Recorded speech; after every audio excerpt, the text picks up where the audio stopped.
Easterlies at LPA, magdadala ba ng mas malalakas na ulan? Alamin natin ngayong Mayo 14.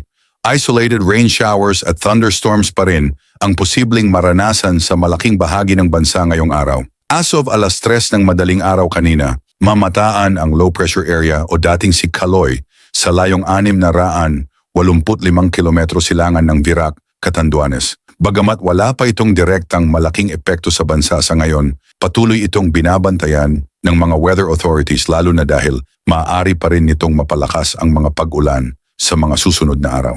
Dahil dito, makararanas ang Metro Manila at nalalabing bahagi ng bansa ng partly cloudy to cloudy skies na may kalat-kalat na rain showers o thunderstorms bunsod ng localized thunderstorms. Posible ang biglaang buhos ng ulan, lalo na pagsapit ng hapon hanggang gabi, kaya pinapayuhan ang publiko na manatiling alerto. May banta rin ng flash floods o kaya naman ay landslides kapag naging malalakas ang thunderstorms, particular sa mga mabababang lugar at bulubunduking bahagi ng bansa. Para naman sa lagay ng hangin at karagatan, asahan ang light to moderate winds mula south to southwest sa Mindanao at Palawan, habang north to northwest winds naman ang umiiral sa Visayas at nalalabing bahagi ng Luzon. Mananatiling slight to moderate ang coastal waters sa buong bansa na may taas ng alon na nasa 0.6 hanggang 1.5 metro.